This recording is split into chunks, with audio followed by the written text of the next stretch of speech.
Assalamualaikum warahmatullahi wabarakatuh. Kami dari kelompok 3. Di sini kami akan membahas tentang kuesioner penelitian.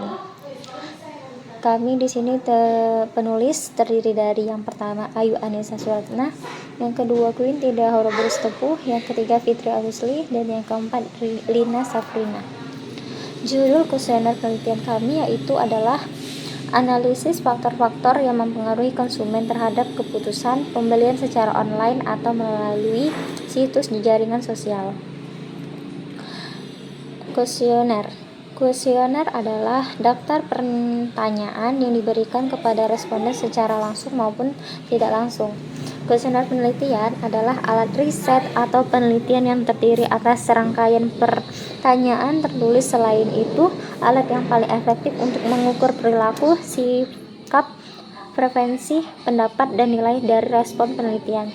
Jenis-jenis kuesioner itu ada 3. Yang pertama kuesioner terbuka, kuesioner tertutup, dan kuesioner campuran. Selanjutnya, kenapa sih kuesioner harus diuji dengan uji validitas dan uji reliabilitas? Jadi di sini kami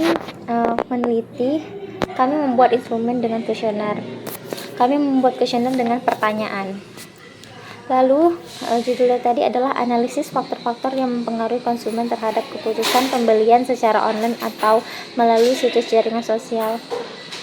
Tujuan untuk diuji validitas dan reliabilitas itu kita agar tahu apakah kuesioner kita itu valid atau tidak. Apabila ada pertanyaan yang tidak valid, misal kami membuat ada beberapa pertanyaan. Nah, misal ada di pertanyaan itu ada 2 yang tidak valid, maka itu kita harus ulang supaya menjadi valid. Itulah pentingnya mengapa kita harus menguji dia secara validitas dan menguji secara reliabilitas. Perlu dilakukan agar instrumen yang digunakan itu benar-benar telah valid dan reliable, tidak abal-abalan, dan tentunya sudah dapat digunakan secara sah atau legal untuk penelitian ilmiah. Uji validitas valid apabila R yang kita hitung lebih besar dari R tabel. Dikatakan memiliki validitas yang tinggi jika tes tersebut menjalankan fungsi ukurannya atau memberikan hasil ukuran tepat dan akurat sesuai dengan maksud dikenakan tes tersebut. Selanjutnya, dari beberapa pertanyaan yang telah diajukan melalui kuesioner penelitian, adapun hasil kuesioner tersebut yaitu untuk pertanyaan pertama, apakah media online yang pernah Anda gunakan untuk berbelanja online? Ternyata 25 jawaban. Dari 25 jawaban tersebut, mereka lebih banyak menggunakan Shopee. Kemudian, barang apa yang pernah Anda beli secara online? Dari 25 jawaban, terdapat 64% mereka lebih memilih untuk membeli baju. Kemudian, 20% mereka lebih memilih kosmetik. Selanjutnya, media elektronik apa yang digunakan untuk berbelanja online? Dari 25 jawaban tersebut, 100% memilih smartphone. Kemudian, seberapa sering Anda melakukan transaksi atau berbelanja online dalam 1 bulan? Dari 25 jawaban tersebut, 68% memilih 1-2 kali.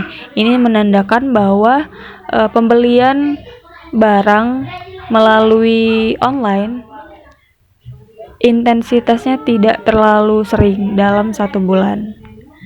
Nah, berikut ini disajikan tabel data penelitian.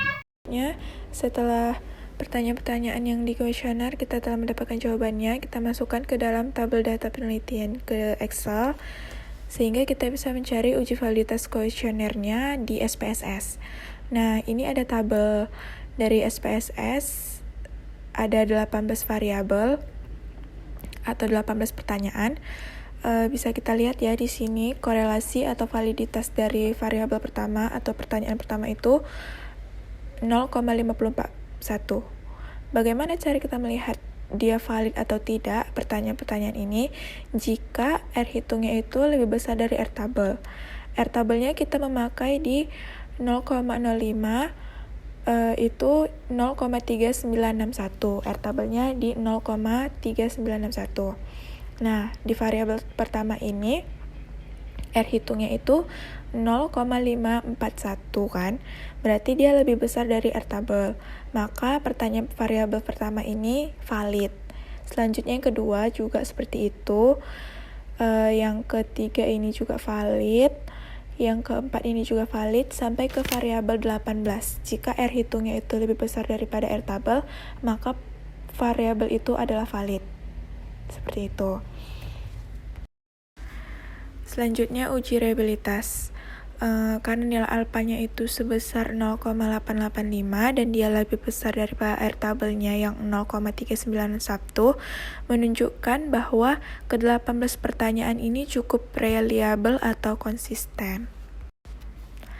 Cukup sekian presentasi dari kami. Apabila ada kesalahan dan kekurangan, kami mohon maaf.